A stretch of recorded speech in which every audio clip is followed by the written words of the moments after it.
हम पूछ रहे जिस आदमी ने अपने पत्नी का सम्मान नहीं किया, पति धर्म का पालन नहीं किया, वो बेटी का सम्मान करेगा? इतना नीच आदमी हिंदुस्तान में, इससे बड़ा कोई नीच आदमी होगा? टिप्पणी तो शायद आप जब अपने आप को पत्रकारिता से अलग देखेंगे, चौथे स्तंभ से अलग देखेंगे, तो आपको पता चल जाएगा कि क्या हो रहा है सच में। शुरुआती दौर से हमें नहीं जरूरत थी सीबीआई की भी, उसके बाद एक ही जांच बचती है सुप्रीम कोर्ट के सिटिंग जज से, उनके नियंत्रण में जांच। लेकिन जो हो रहा है इस देश में वो तो आंख खोलने वाली चीज है, और वो आज से नहीं हो रहा है, वो कितने दिनों से हो रहा है वो सर्वविदित है। सीबीआई के मामले में तो हमको लगता है कि सीबीआई जांच जो है वो लटकाने भटकाने और अटकाने की बात है। कहीं भी सीबीआई का चरित्र देखिए क्या है, ये सत्ता के पोषित तत्व है और सत्ता के लिए काम करते हैं। अच्छा, जब ये मामला सीबीआई को दिया गया तो परिजन से ही पूछताछ किया गया, उनके करीबियों का स्पर्म जांच हुआ, तमाम चीज़ें हुई, लेकिन इसका कोई रिजल्ट देखने को नहीं मिला। जब रिजल्ट कहाँ से आएगा, जब नैतिकता मरी हुई है।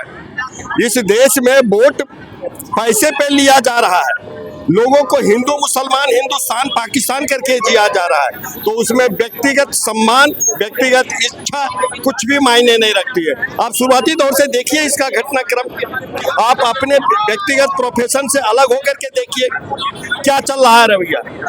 हमारे जो शुरुआती जांच में जो पुलिस पदाधिकारी जो काम किए हैं वो गैर प्रोफेशनल गैर पेशेवर तरीके से काम किए हैं।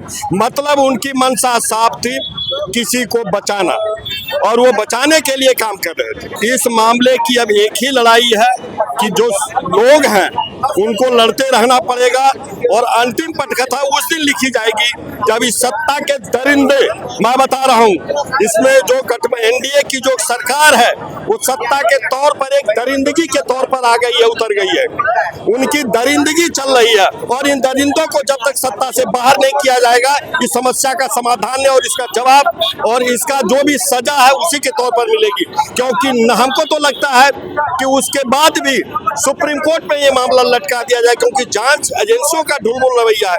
आप कहाँ जांच किए भाई?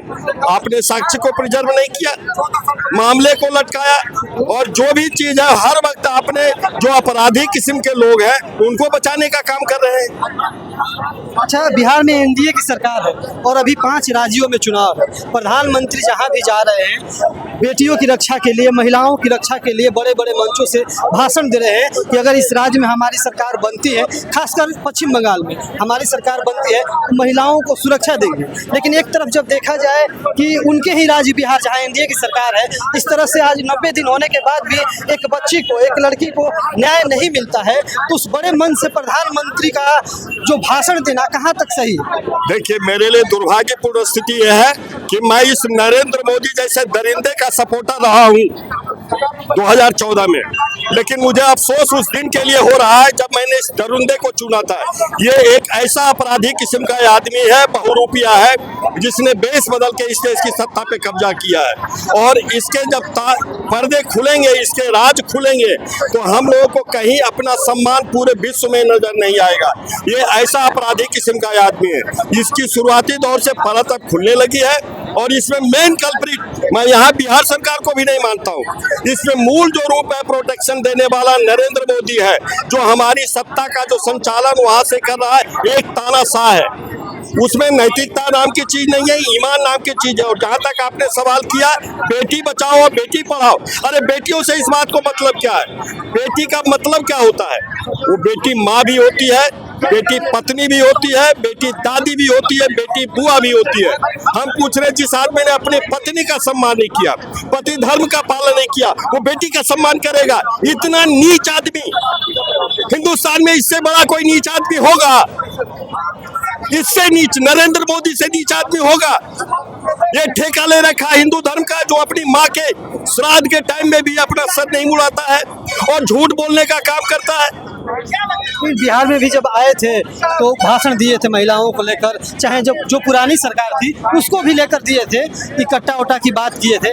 लेकिन सरकार बनने के बाद इस तरह की घटनाएं रोज हो रही हैं। अभी आप नवादा में देखे होंगे, अभी आप यहाँ छपरा सारण में एक बेटी को कुएं में फेंक दिया गया। मतलब तमाम घटनाएं हर 1-2 दिन पर बिहार में सुनने को मिल रही है।